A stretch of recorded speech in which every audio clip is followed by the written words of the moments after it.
오늘 본문은 출애굽기 10장 16절부터 20절입니다. 출애굽기 10장 16절부터 20절까지.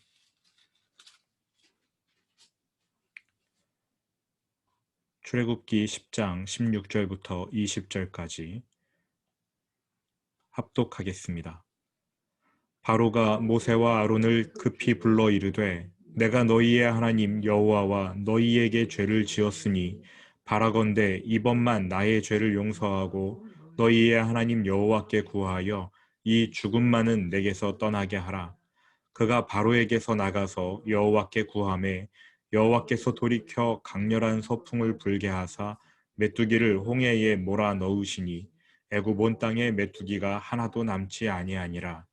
그러나 여호와께서 바로의 마음을 완악하게 하셨으므로 이스라엘 자손을 보내지 아니하였더라. 아멘. 지금까지의 재앙을 한번 정리해 보겠습니다. 첫 번째 재앙은 나일강이 피로 변하는 것이었지요. 이스라엘 백성이 값싼 노동력이라는 이유로 파라오가 그들을 내보내지 않았습니다. 하나님께서 이집트 경제의 핵심인 나일강을 치시지요. 경제적 이유로 하나님을 대적하니까 하나님이 경제를 치신 것입니다. 두 번째 재앙은 개구리 재앙입니다. 피로 변했던 나일강이 원래대로 회복되자 그 강에서 수많은 개구리들이 올라왔습니다. 마술사들은 이 재앙을 모방했습니다만 도움이 되지 않습니다.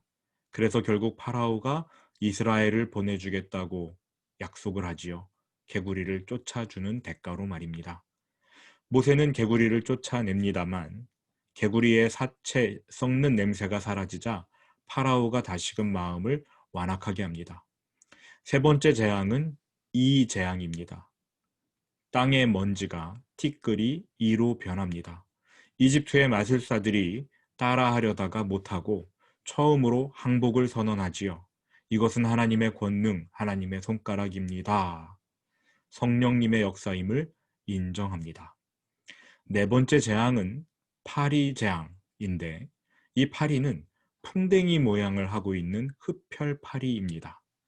하나님이 직접 이 재앙을 시행하시지요. 이 네 번째 재앙부터는 하나님께서 이집트와 이스라엘을 구분하십니다.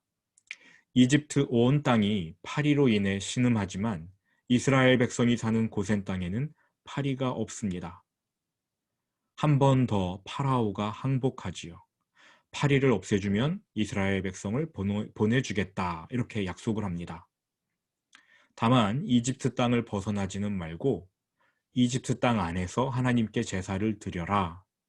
그런데 모세가 그 제안은 받아들일 수가 없지요. 우리는 광야로 가서 하나님께 제사를 드려야 합니다. 이렇게 말하자 파라오가 광야로는 가되 너무 멀리는 가지 말아라. 이렇게 말을 바꿉니다. 하나님께서 파리를 쫓아주셔요. 하지만 파라오는 이스라엘 백성을 보내지 않습니다. 또다시 마음을 완악하게 합니다. 다섯 번째 재앙은 가축의 돌림병입니다. 하나님께서 내일이라는 시간을 주신 후 그때까지 이스라엘을 보내지 않으면 가축들에게 역병을 내리겠다 이렇게 말씀하시지요. 그런데 파라오는 마음을 완강하게 하여서 이 재앙을 그냥 받아들입니다. 여섯 번째 재앙은 악성종기, 사람에게 직접 임했던 첫 번째 재앙입니다. 의사를 겸직하고 있던 마술사들은 사람들의 그 질병을 고쳐줘야 했지만 그들 자신조차 이 재앙을 피하지 못했습니다. 일곱 번째 재앙은 우박이었습니다. 지금까지의 재앙 중 가장 심하고 가장 무서운 재앙이지요. 그래서 하나님은 이집트 백성에게 피할 길까지 열어두셨습니다. 우박과 천둥과 번개와 불이 섞여서 내려 이집트 온 땅의 작물을 망가뜨렸어요. 들판에 나와 있던 사람과 짐승 모두 다 우박에 맞아 죽었습니다. 그러자 파라오가 처음으로 이번은 내가 범죄했다 라며 자신의 잘못을 인정합니다. 물론 이번은 내가 범죄했다는 말은 죄를 인정한 것이 아니라 면피를 위한 핑계였을 뿐이지만 어쨌든 자신이 범죄했다고 처음으로 말을 합니다. 저자세를 취한 후에 이스라엘 백성을 보내주겠다라고 말하지요. 하지만 우박이 멈추자 파라오는 또다시 마음을 완강하게 하면서 이왕 보리가 망가지긴 했지만 앞으로 땅에서 올라올 밀이 있으니 좀 더 버텨보자 하나님을 대적합니다. 그래서 8번째 재앙, 메뚜기 재앙이 임하지요. 이 재앙이 닥치기 전에 파라오의 신하들이 그에게 애굽은 망했습니다. 그러니 이스라엘을 얼른 내보내십시오라고 간언하지요. 파라오가 신하들의 말을 듣고 모세와 아론을 궁으로 불러들여서 이스라엘이 이집트를 떠나도 좋은데 아이들은 남겨두라고 말합니다. 여전히 값싼 노동력인 이스라엘 백성을 완전히 내보내고 싶지는 않은 거지요. 아이들을 볼모로 잡아두려는 겁니다. 하지만 모세가 이 제안을 받아들일 리 없지요. 우리는 남녀노소 가릴 것 없이 모든 사람이 전부 광야로 나아가야 합니다. 이렇게 말을 합니다. 그래서 파라오가 화를 내며 모세와 아론을 궁에서 내쫓았는데 그 결과 메뚜기 재앙이 임합니다. 이제 막 올라온 밀 새싹을 다 갉아먹어 버리지요. 메뚜기 재앙이 너무나 괴로운 나머지 파라오가 연달아 또다시 잘못을 고백하는 듯한 발언을 합니다. 그게 바로 오늘 우리가 읽은 본문이에요. 10장 16절 17절. 다시 한번 같이 읽어보실까요? 바로가 모세와 아론을 급히 불러 이르되 내가 너희와 하나님 여호와와 너희에게 죄를 지었으니 바라건대 이번만 나의 죄를 용서하고 너희의 하나님 여호와께 구하여 이 죽음만은 내게서 떠나게 하라. 바라건대 이번만 나의 죄를 용서하고 파라오는 이번 한 번만 제발 용서해 달라 이렇게 싹싹 빕니다. 굉장히 다급한 모습이지요. 우박 재앙 때는요. 내가 이번만큼은 범죄했다 이렇게 말했는데 지금은 이번만큼은 좀 용서해 달라. 바뀌었습니다. 태도가 좀 바뀌었어요. 이번만은 내가 범죄했다. 좀 거만한 자세까지 같이 이야기를 했는데 지금은 그런 게 없어요. 이번 한 번만 좀 봐달라 라면서 필사적으로 용서를 구하고 있습니다. 그리고는 여호와께 구하여 이 죽음만은 내게서 떠나게 하라. 이 죽음만은 내게서 떠나게 하라. 이렇게 모세에게 간구합니다. 여기서 죽음으로 번역한 히브리어의 원어 의미는 전쟁으로 인한 사망을 뜻해요. 그만큼 파라오가 메뚜기 재앙을 심각하게 여기고 두려워했다는 방증이겠지요. 전쟁으로 인한 사망처럼 여기고 있습니다. 특이한 점은 이 우박 재앙과 메뚜기 재앙 두 재앙 때에만 자신의 잘못을 고백하고 있다는 겁니다. 지금 메뚜기 재앙 때는 심지어 용서해 달라고까지 애원해요. 우박과 메뚜기 재앙이 어떠한 특징이 있길래 파라오가 이 두 재앙에 이르러서 내가 잘못했다. 용서해 달라. 이렇게 고백할까요? 일단 우박 재앙, 메뚜기 재앙은 그 자체로 굉장히 무서운 재앙이었습니다. 그런데 이 두 재앙은 다른 재앙들과는 차별이 됩니다. 어떤 차이가 있을까요? 이 둘이 지닌 공통점은 우박, 메뚜기 재앙은 모두 식량을 건드렸다는 점에서 공통적이고 또 특별합니다. 나머지 다른 재앙들을 생각해 보십시오. 나일강이 피가 되고 개구리가 올라오고 이가 생기고 파리, 가축의 돌림병, 그리고 종기. 대부분은 성가신 재앙이고 몸이 아픈 정도였을 뿐 먹고 사는 문제를 건드리지는 않았습니다. 견디기 힘들긴 하지만요. 어느 정도 참을 수는 있지요. 굶어 죽을 것을 염려하지는 않아도 되었습니다. 그런데 우박은요. 메뚜기는요, 먹고 사는 문제를 쥐고 흔들었던 재앙이었어요. 우박이 보리를 망가뜨렸고 메뚜기가 밀을 다 먹어치웠습니다. 먹고 사는 일에 직격탄을 맞은 겁니다. 그러자 이집트의 신하들은 파라오여 우리가 망한 줄을 알지 못하나이까 라면서 정말 두려워했고요. 파라오는 그 콧대 높은 자존심의 파라오는 두 번이나 모세 앞에 머리를 조아렸어요. 내가 범죄했나이다. 나를 용서하라. 우는 소리를 낸 거지요.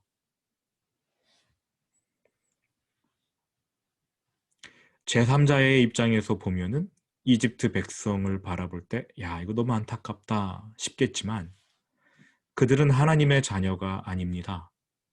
그래서 그들은요, 무엇을 먹을까, 무엇을 마실까를 염려해야 했습니다.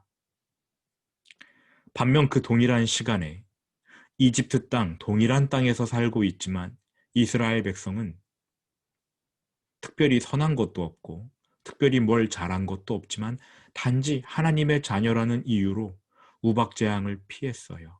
메뚜기 재앙을 피했습니다. 하나님의 자녀라는 이유로 무엇을 먹을까, 무엇을 마실까를 염려하지 않아도 되었습니다. 이러한 차이를 설명할 방법은 은혜라는 말밖에는 없어요. 안타까운 일입니다. 이집트 백성에게 식량이 떨어졌다. 그들은 굶어 죽을 수도 있다. 이들은 무엇을 먹을까, 무엇을 마실까 염려해야 한다. 너무나 안타까운 일인데 어떻게 설명할 방법이 없습니다. 제3자의 시선에는 이집트 땅의 재앙을 또 이스라엘 백성 사는 곳에는 은혜를 내리시는 하나님이 무척 불공평해 보일 거예요. 그렇다고 해서 우리는 하나님께 왜 그렇게 하십니까? 도대체 왜 공평하게 행하지 않으십니까? 라고 불평할 수는 없지요. 로마서 9장 13절입니다. 한번 펼쳐보시겠습니까? 로마서 9장 13절.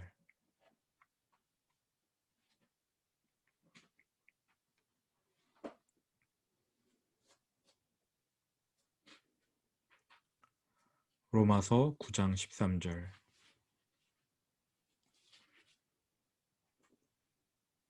로마서 9장 13절부터 20절까지 같이 한번 읽어보시지요.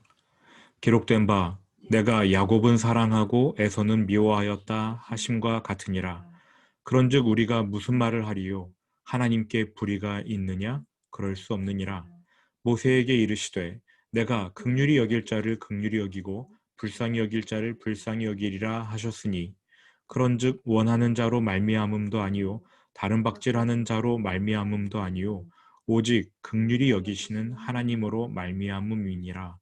성경이 바로에게 이르시되 내가 이 일을 위하여 너를 세웠으니 곧 너로 말미암아 내 능력을 보이고 내 이름이 온 땅에 전파되게 하려 함이라 하셨으니 그런즉 하나님께서 하고자 하시는 자를 긍휼히 여기시고 하고자 하시는 자를 완악하게 하시느니라.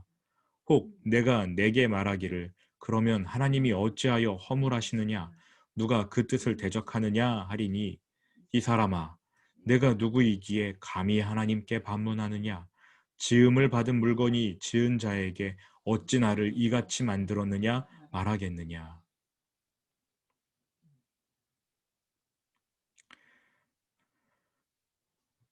하나님께서는 긍휼히 여길 자를 긍휼히 여기시고 원하는 사람을 완악하게 하신다. 재앙을 당하게 하신다. 이러한 말씀이 여기 기록되어 있습니다. 하나님의 자녀여서 특별한 은혜를 받아요. 하나님의 자녀가 아니어서 그 은혜를 받지 못합니다. 이에 대해 우리는 불공평, 공평 논할 수가 없습니다. 다만 우리가 하나님의 자녀가 되어서 특별한 은혜를 받는다는 사실에 감사드릴 수 있을 뿐입니다. 만일 하나님이 공평하십니다 라고 말하려면 먼저 이 문제부터 해결해야 할 텐데요. 우리가 죄인이고 우리가 죄를 지었으니까 우리가 죽어야 하는 게 공평하잖아요. 그런데 하나님은 그 아들에게 죄를 뒤집어 씌운 후에 그 아들을 죽이셨습니다. 하나님이 공평하십니까? 이 문제부터 해결해야 우리는 하나님의 공평, 불공평을 논할 수가 있습니다. 그 전까지는 그냥 우리는 우리가 받은 은혜에 감사할 뿐이에요. 하나님의 자녀가 된 것이 은혜인 줄 믿고 하나님 앞에 나아가 감사할 뿐입니다. 은혜이지요. 받을 자격이 없어야 받을 수 있는 선물이 은혜입니다. 그래서 우리는 은혜라는 두 글자 앞에서 하나님 앞에 고개 숙여 감사드릴 뿐입니다.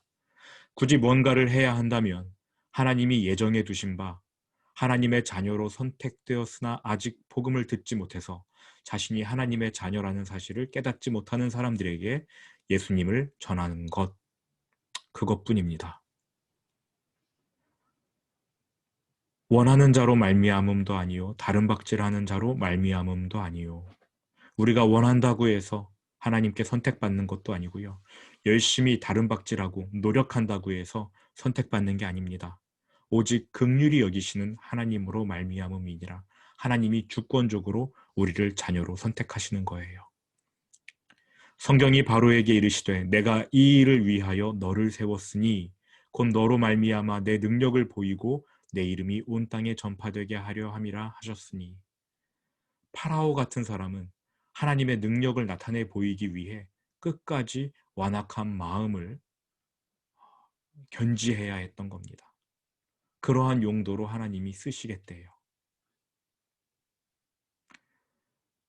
그런즉 하나님께서 하고자 하시는 자를 긍휼히 여기시고 하고자 하시는 자를 완악하게 하시느니라. 하나님이 우리를 긍휼히 여기신 것, 이 자체가 은혜입니다.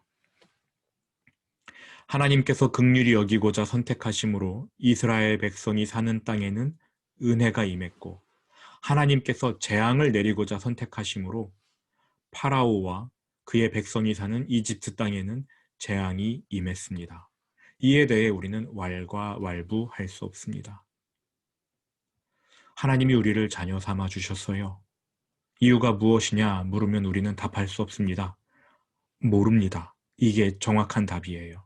하나님이 왜 우리를 선택해서 우리를 자녀 삼아 주셨는지 우리는 알 수 없습니다. 그리고는 하나님이 그 자녀된 우리에게 무엇을 먹을까 무엇을 입을까 염려하지 말라 명령하셨어요. 모든 염려를 다 주께 맡기라. 이는 그가 너희를 돌보심이라. 하나님께서 우리의 삶을 지켜주십니다. 보호해 주십니다. 우리가 먹고 사는 일, 하나님이 은혜를 베풀어 주실 것입니다. 그저 그 은혜에 고개 숙여 감사드려야 합니다. 다시 출애굽기 10장으로 돌아오셔서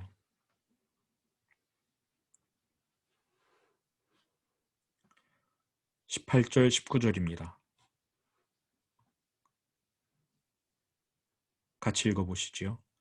그가 바로에게서 나가서 여호와께 구하매 여호와께서 돌이켜 강렬한 서풍을 불게 하사 메뚜기를 홍해에 몰아넣으시니 애굽 온 땅에 메뚜기가 하나도 남지 아니하니라. 모세가 파라오로부터 나오자마자 즉시 하나님께 간구했습니다. 그리고는 하나님께서 모세가 기도한 대로 메뚜기를 홍해에 몰아 수장시켜 버리십니다. 애굽 온 땅에 메뚜기가 하나도 남지 않습니다. 메뚜기 재앙을 멈추신 건 역시 하나님의 은혜이지요. 그런데 저는 이 장면에서 메뚜기가 홍해에 빠져 죽은 장면에서 이집트 군사들 그리고 파라오의 운명이 살짝 엿보이기도 합니다. 어쨌든 하나님께서는 식량으로 고생하는 이집트 사람들에게 결국 메뚜기 재앙을 걷어가십니다. 얼마나 오랫동안 메뚜기가 그 땅에 있었는지는 알 수 없어요. 그러나 모세가 기도하자마자 이 일이 일어납니다. 하나님의 은혜가 임하지요. 문제는 그 이집트 백성들이 하나님의 은혜를 깨닫지 못했다는 겁니다. 그 은혜에 감사하지도 않았다는 것이지요. 20절입니다. 그러나 여호와께서 바로의 마음을 완악하게 하셨으므로 이스라엘 자손을 보내지 아니하였더라. 하나님이 바로의 마음을 완악하게 하신 게 아니라 파라오가 다시금 자신의 마음을 완악하게 했고 하나님은 그의 마음을 악한 상태 그대로 내버려 두신 것입니다. 그렇게 본다면 방금 전까지 내가 죄를 지었다. 이번 한 번만 용서해 달라 라며 싹싹 빌었던 파라오가 이렇게 금방 자기의 마음을 돌변하는 것, 또 하나님이 그의 마음을 그렇게 악한 채로 놔두시는 것, 어쩌면 이게 정말 큰 재앙인 것 같습니다. 이게 가장 큰 재앙일 것입니다. 결국 파라오는 이스라엘 자손을 내보내지 않습니다. 이제 두 가지 재앙이 남아있는데 이 두 가지 재앙 또한 굉장히 심각하지요. 기억하십시오. 파라오 스스로 이 재앙을 지금 계속해서 불러들이고 있다는 것을 말입니다. 오늘 묵상 포인트는 하나님께서 이스라엘 백성에게 은혜를 베푸시고 또 이집트 사람들에게는 동일한 상황에서 은혜를 베풀지 않으셨다. 하나님께서는 이스라엘 백성을 자녀 삼으셨는데 이집트 백성은 자녀 삼지 않으신 사실, 이것을 좀 묵상하셨으면 좋겠습니다. 여기에 우리가 받은 구원을 대입해서 생각해 보셨으면 좋겠습니다. 이 세상 어떠한 사람들보다 우리가 훨씬 윤리적으로 뛰어나거나 하나님 보시기에 선한 점 있을까요? 우리가 구원받을 만한 자격 요건 우리 안에서 찾을 수 있겠습니까? 그렇지 않지요. 우리는 그저 하나님의 은혜로 구원을 받은 것입니다. 하나님의 자녀가 된 것입니다.